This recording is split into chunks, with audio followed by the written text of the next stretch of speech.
Welcome back बंधु मैंने तो मुझे भिडियो कवर करशार ब्यूटीफुल डिस्ट्रिक्ट मान मध्य गोटे जार नाम हूँ कलाहांडी।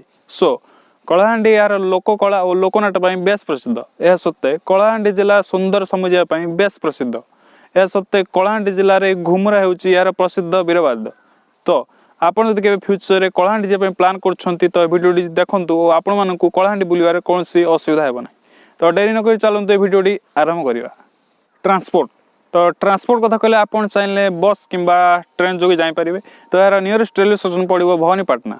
कलाहांडी जिला यार जलप्रपात बेस प्रसिद्ध। तो आप कलाहांडी बुलवाक आसुन तो आपको जलप्रपात बहुत सारा जलप्रपात देखा मिले। तो आप प्रथम भवानीपाटना रेलवे स्टेशन जब गाड़ी रिजर्व करेंगे आप जापर तो आपन को 15 किलोमीटर दूर पड़ो फुल्लीझरण जलप्रपात।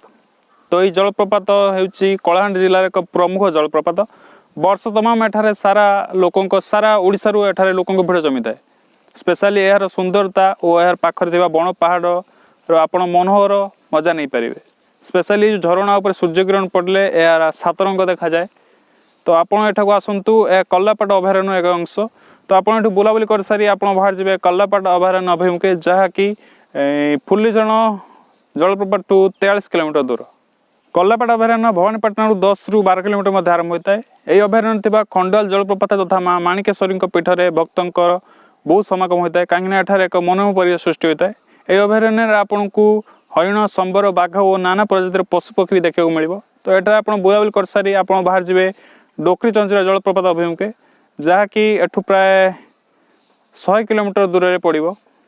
कलाहांडी जिलार अनेक पर्यटन स्थली मान मध्य डोकरी चंचला हूँ अन्यतम जलप्रपात। तो यह कलाहांडी जिलार कोकोसरा ब्लॉक और नवरंगपुर जिलार सीमांतवर्ती अंचल यह आपण मानक पड़ो। यहाँ थी दुईटी जलप्रपात यह सारा जिले प्रसिद्ध। फास्ट है डोकरीदर और द्वितीय है भानियर घुमर। एत व्यतीत यह पाखर थिबा गुड़हांडी गुंफा यह सारा जिले में भी बहुत प्रसिद्ध अटे। गुड़े परिपूर्ण हांडीपुरी देखा गुंफा को गुड़हांडी गुंफा कहुए। तो ऐतिहासिक जुगर एठारे बहुत सारा कांथरे खोदित होता चित्रलेखा और लिपि देखा जाए। तो आप आसुँच देखा जमार भूलें ना। तो एठारे माँ डोकरी देवी को पूजा कर जाए। तो आपको आसुँच माँ को दर्शन भी करूँ।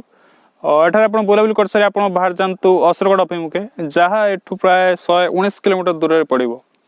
असुरगढ़ मेनली एक प्रत्नतत्वविद स्थल। तो एठारे आपन को पुरातन जुगर खोदित होता किसी भग्नावशेष देखा मिले।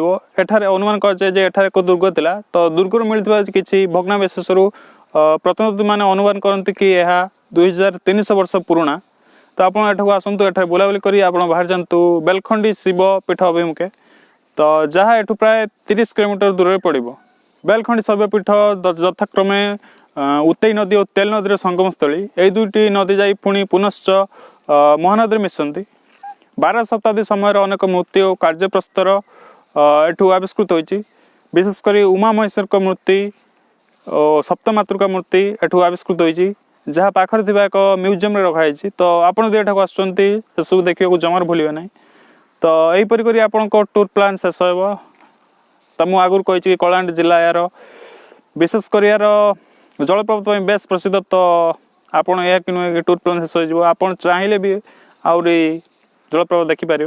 तो मुझे टूर भिडियो एक छोट टूर भिडियो आपण मानक किसी फेमस प्लेस विषय कहली। जदि आपको भिडियो भल लगी तो भिडियो लाइक कर दिंतु और जब नुआ चैनल को सब्सक्राइब करूँ। पुणी देखा आगे भिडियो टाटा।